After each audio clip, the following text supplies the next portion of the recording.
Continuamos hoy nuestro estudio del capítulo 3 de esta segunda epístola del apóstol San Pablo a los Corintios. Y este estudio en esta segunda epístola a los Corintios nos mantiene en la cima de la montaña, por así decirlo, y es muy difícil para nosotros poder respirar en estas alturas.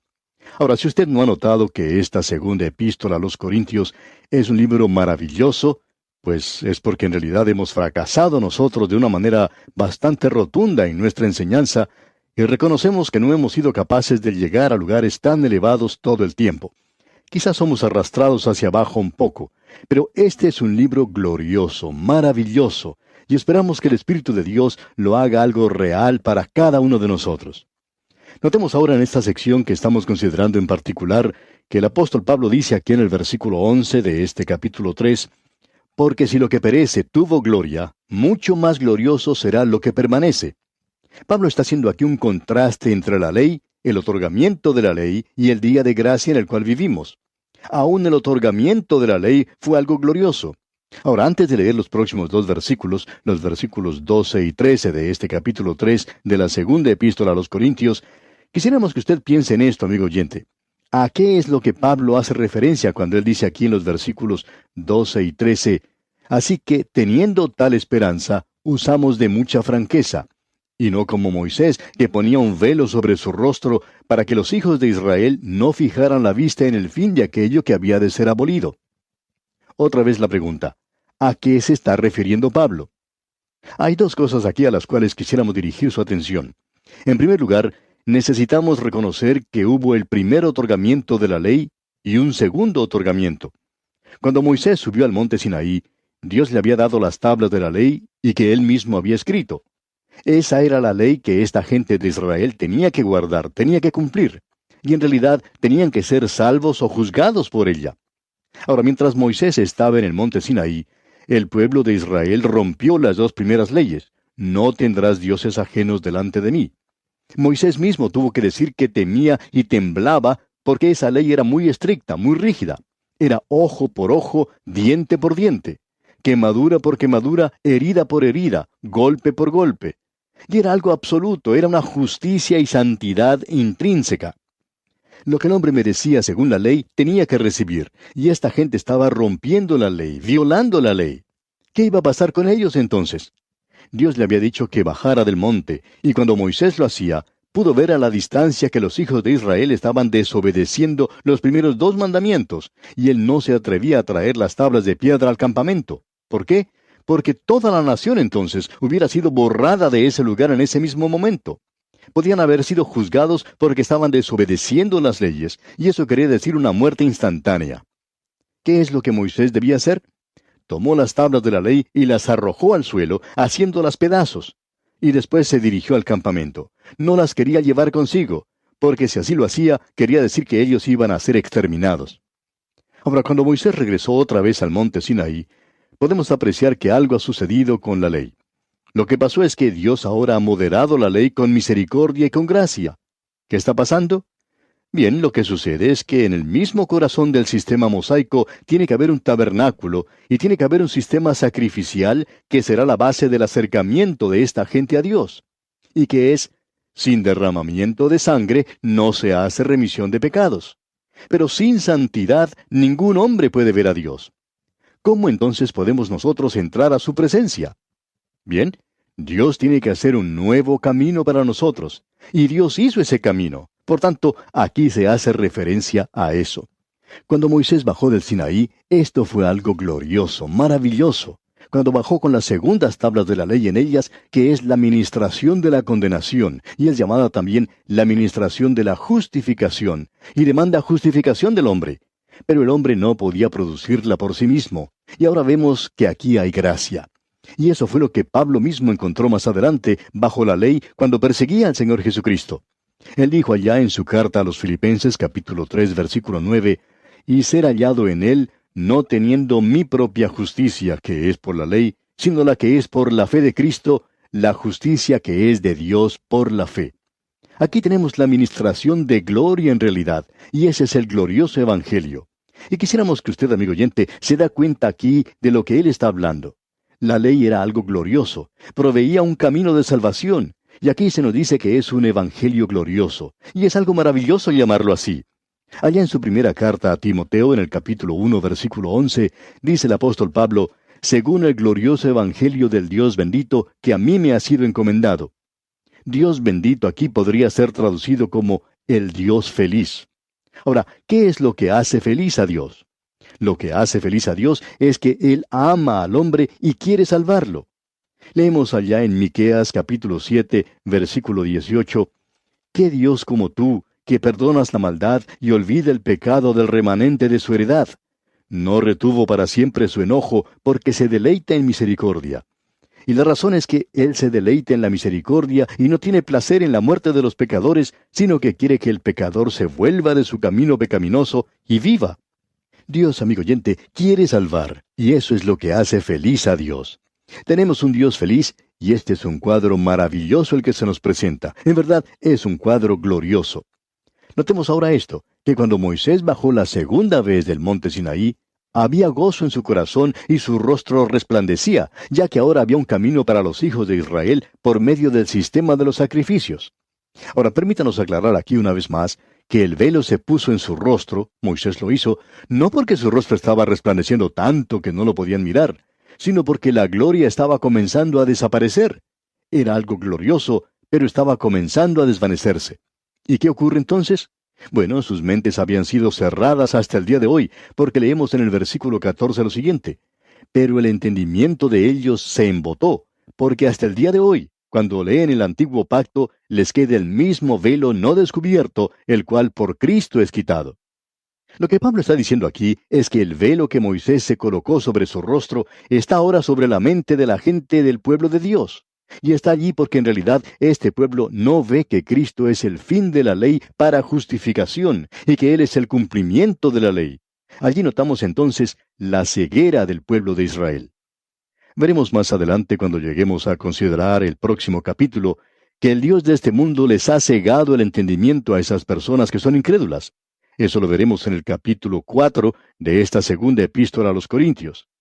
Volviendo ahora al capítulo 3 que estamos considerando, Pablo dijo en el versículo 12, así que, teniendo tal esperanza, usamos de mucha franqueza. El Evangelio le había dado a Pablo una gran esperanza, mucha confianza, de manera que pudiéramos decir sin ningún temor que el Señor es mi ayudador, el Señor es mi salvación, y que un día seremos llevados con Él a las nubes. Ahora alguien quizá diga, bueno, usted sí que se cree bastante bueno. No, amigo oyente, yo soy bastante pecador, si quieres saber la verdad. Pero la confianza nos llega a través del glorioso Evangelio que nos ha traído esperanza, esperanza para el hombre. Y Pablo dice que por eso usamos de mucha franqueza en nuestra forma de hablar.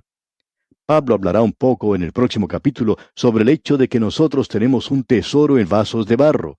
Cuando él estaba predicando el Evangelio, dejó eso bien claro. Él dijo, no fui con excelencia de palabras o de sabiduría, pues me propuse no saber entre vosotros cosa alguna, sino a Jesucristo y a este crucificado. ¿Cómo me agradaría ver en nuestros seminarios y escuelas bíblicas que nosotros pudiéramos regresar al tiempo cuando dependíamos del Espíritu de Dios y no en nuestros propios métodos, inteligencia o habilidad? Depender simplemente de la palabra de Dios para poder hacer la obra de Dios. Hoy en día tenemos gran cantidad de métodos y maneras y sistemas de hacer las cosas que estamos utilizando buscando que la gente levante sus manos, que firme alguna tarjeta, que pase adelante, que haga esto, que haga aquello. Amigo oyente, si nosotros hoy pudiéramos aprender a usar un lenguaje sencillo, presentando el mensaje de Dios tal cual es, podríamos entonces darnos cuenta que eso es lo que realmente importa y es de gran ayuda para todos. Llegamos una vez más a esta declaración de que Moisés puso un velo sobre su rostro. La gloria ya se había ido. Sus mentes estaban cegadas como si tuvieran un velo sobre ellas. Y dice este versículo 15 del capítulo 3 de la segunda epístola a los Corintios, y aún hasta el día de hoy, cuando se lee a Moisés, el velo está puesto sobre el corazón de ellos. Cuando ellos leían la ley, pensaban que quizá la podrían cumplir y pensaban que quizá ellos lograrían un mérito por hacerlo. Pero nos damos cuenta, amigo oyente, que aún en el Antiguo Testamento la gente no tenía esa confianza que uno podría esperar o que debería haber en el corazón y la mente del pueblo de Dios. Uno puede ver que aún David se hallaba perplejo.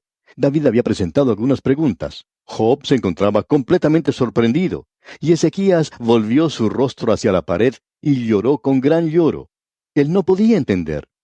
Permítanos decirle, amigo oyente, que este es un día cuando el más débil de los santos que confían en Jesucristo tiene la absoluta certeza, la absoluta seguridad de su aceptación perfecta con Dios.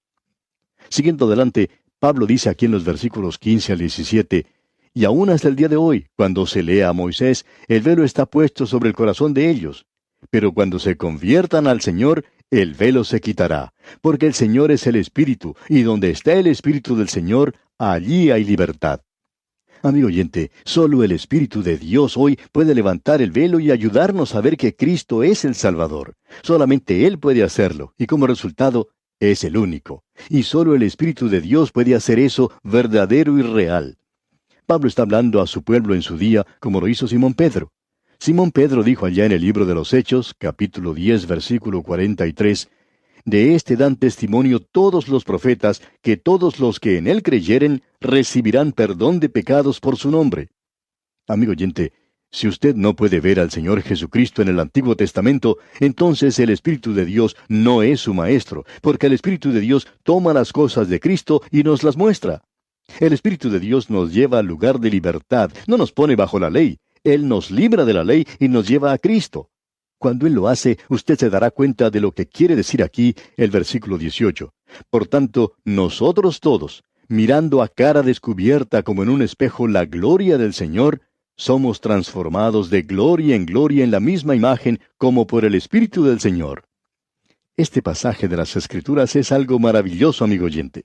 Creemos que ha sido abusado demasiado en nuestro tiempo, y como resultado notamos que hay aquellos que toman una posición que es más o menos la siguiente. Si ellos pueden contemplar al Señor, es decir, mirarlo, entonces estarán capacitados para ser testigos. Pero no estamos seguros de que eso sea lo que se está enseñando aquí.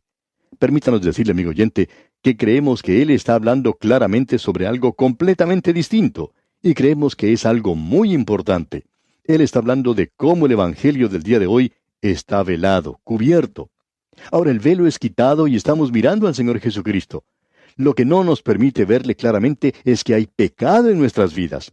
Pero si lo vemos a Él aquí cuando dirigimos nuestra mirada hacia Él, esto es lo que apreciamos. Porque el Señor es el Espíritu, y donde está el Espíritu del Señor, allí hay libertad. Por tanto, nosotros todos, mirando a cara descubierta, hay algunos que utilizan aquí la palabra reflejando, y creo que es mucho mejor decir contemplando, como en un espejo, la gloria del Señor. La idea no es la de una reflexión en orden para transformar, sino la de contemplar hasta ser transformado. Entonces sí podemos reflejar la gloria.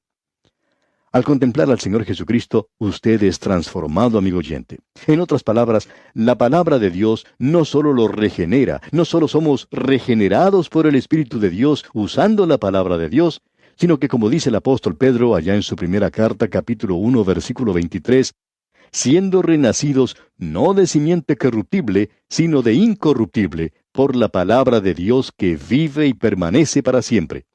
Esto es muy importante, porque en la palabra de Dios nosotros podemos ver al Señor. Él no es un superestrella, Él no es simplemente un hombre. En la palabra de Dios, usted ve a Cristo sin velo, y esto es maravilloso. Se cuenta la historia de un anciano que estaba enfermo de muerte. Su médico le había informado que no pasaría mucho tiempo antes de su muerte. Un amigo, que aparentemente era su pastor, llegó a visitarlo y a pasar un rato conversando con él. Este amigo le dijo: «Me dicen que no va a estar con nosotros por mucho tiempo más». ¡Qué forma de consolar a un enfermo! Y también le dijo al enfermo: «Espero que usted pueda por lo menos dar un pequeño vistazo al rostro del bendito Salvador cuando usted pase por el valle de sombra de muerte». Y el morimundo, mirando hacia arriba y con un esfuerzo, le dijo: «Ahora ya no quiero simplemente dar un vistazo, ya que en los últimos 40 años he podido contemplar su rostro, y ahora no quedaré satisfecho con simplemente un vistazo». Amigo oyente, permítanos decirle que esto es algo maravilloso, el poder contemplarle hoy mismo. ¿Quiere usted, amigo oyente, ser como Cristo? Entonces debe contemplarle. Ponga sus ojos en Cristo, tan lleno de gracia y amor, y lo terrenal sin valor será, a la luz del glorioso Señor. Yo necesito esto, amigo oyente, y espero que usted también sienta la necesidad de verlo a Él en las páginas de la palabra de Dios y que pueda crecer para ser igual que Él. Bien, llegamos ahora al capítulo 4 de esta segunda epístola a los Corintios. Y tenemos aquí otro aspecto del consuelo de Dios. Vimos en el primer capítulo el consuelo de Dios para los planes de la vida. Luego, en el segundo capítulo, observamos el consuelo de Dios al restaurar a los santos que habían pecado. Y en el capítulo 3, el consuelo de Dios en el glorioso ministerio de Cristo. ¿No es cierto que ese capítulo 3 fue algo maravilloso? Pues bien, no vamos a descender de la cima de la montaña. Vamos a continuar aquí arriba porque aquí tenemos el consuelo de Dios en el ministerio del sufrimiento por Cristo. No estamos muy seguros, pero quizá tengamos que subir aún más arriba. Y pensamos que estamos llegando a una altura donde se nos hace muy difícil respirar. Pero continuemos hacia arriba, amigo oyente. Él nos llama a subir más alto. Y eso es lo que queremos hacer. Leamos pues el primer versículo de este capítulo 4 de la segunda epístola a los Corintios.